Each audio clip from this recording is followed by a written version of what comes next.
Hello everyone, welcome to study mentors. आज हम class 9th history chapter 1 the French revolution का part 5 करेंगे।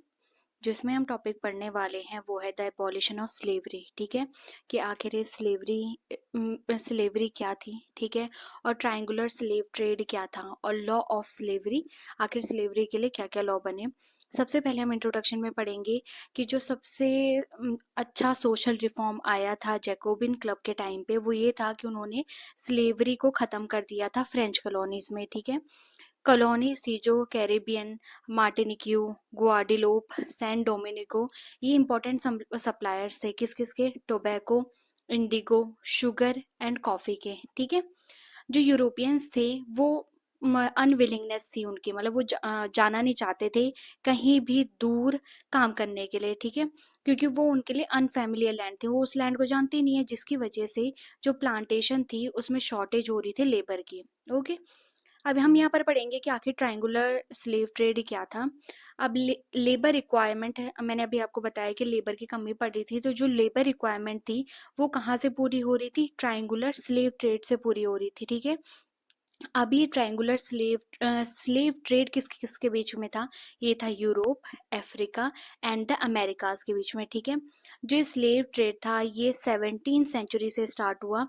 जो फ्रेंच मर्चेंट थे वो अपनी शिप्स लेके सेल करते थे, कहाँ कौन से पोर्ट से, कौन सी जगह से, बोर्डोक्स और नेंटी से, और जो कहाँ टू अफ्रीकन कोस्ट। मतलब जो फ्रेंच वाले हैं,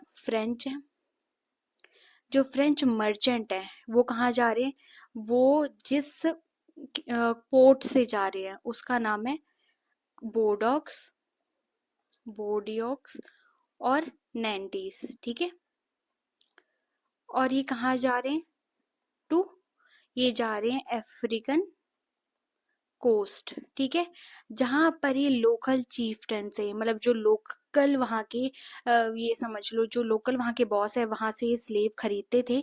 ठीक है, उनको ब्रांड करते थे, ब्रांड लगाते थे, जैसे सील वगैरह लगाते थे, उनको शेकल्ड करते थे, चेन में बांधते थे, और उनको पैक कर देते थे टाइटली शिप्स में। कितने, 3 महीने की लॉन्ग वो वोएज का मतलब होता है जर्नी के लिए, कहाँ कहाँ से, अटलांटिक टू करेबियन से। ठीक है, अब they were sold to plantation owner, अब जो ये लेके आ रहे हैं ये कहाँ सोल्ड कर दे रही है, ये प्लांटेशन ओनर को सोल्ड कर दे रहे हैं। यहाँ पर प्लांटेशन ओनर क्या करते थे, उनको एक्सप्लॉइट करते थे, एक्सप्लॉइट मतलब उनसे से ज्यादा काम करवाते थे। ठीक है, जिसकी वजह से जो ग्रोइंग डिमांड थी यूरोपियन मार्केट में किस किस चीज की, शुगर, कॉफी और इंडिगो की, ये पूरी करी जा रही थी। ठीक है, और जो पोर्ट सिटीज थी जैसे कि बोर्डोक्स और नेंटीज, ये क्या कर रहे थे, बहुत ज्यादा इकोनॉमिक प्रॉस्पेरिटी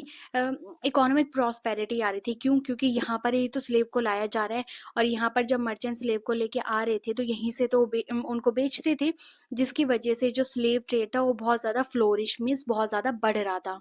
आखिर स्लेवरी के लिए क्या क्या लॉ आए थ्रू आउट 18th सेंचुरी, जब 18th सेंचुरी चल रहा था उसमें बहुत कम क्रिटिसिज्म था स्लेवरी इन फ्रांस के लिए, मतलब बहुत कम ही लोग ध्यान देते थे इस चीज़ पे। जब नेशनल असेंबली आई तो उसने एक बहुत लंबी डिबेट्स इस पे की कि आखिर राइट ऑफ मैन को हमें एक्सटेंड करना चाहिए ऑल फ्रेंच सब्जेक्ट को, इंक्लूडिंग इन द कॉलोनीज। मतलब ये बोलना चाहते हैं कि नेशनल असेंबली ये डिबेट कर रही थी कि जो राइट ऑफ मैन है वो हमें, जो ये कॉलोनीज है इनके लोगों को भी देना चाहिए, नहीं देना चाहिए।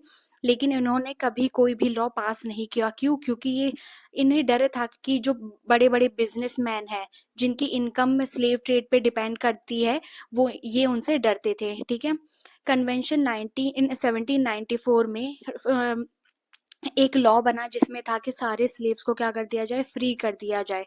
ठीक है, लेकिन वो बहुत शॉर्ट टर्म के लिए था, जैसे कि 10 साल बाद जब नेपोलियन बोनापार्ट आया तो उसने दोबारा से स्लेवरी को री इंट्रोड्यूस कर दिया। ठीक है, plantation owner understood their freedom, plantation owner ये समझ गए थे कि उनकी फ्रीडम किस में है, कि उनके पास है राइट टू एनस्लेव, मतलब वो अफ्रीकन निग्रोस को अपना स्लेव बना सकते हैं, टू, ताकि उनको क्या मिले, इकोनॉमिक इंटरेस्ट मिले, मतलब कि वो ज्यादा से ज्यादा चीजें, कॉफी, शुगर वगैरह ये उगाए और उनको बेचे। ठीक है, ताकि उनसे क्या है, उनको इकोनॉमिक इंटरेस्ट आए।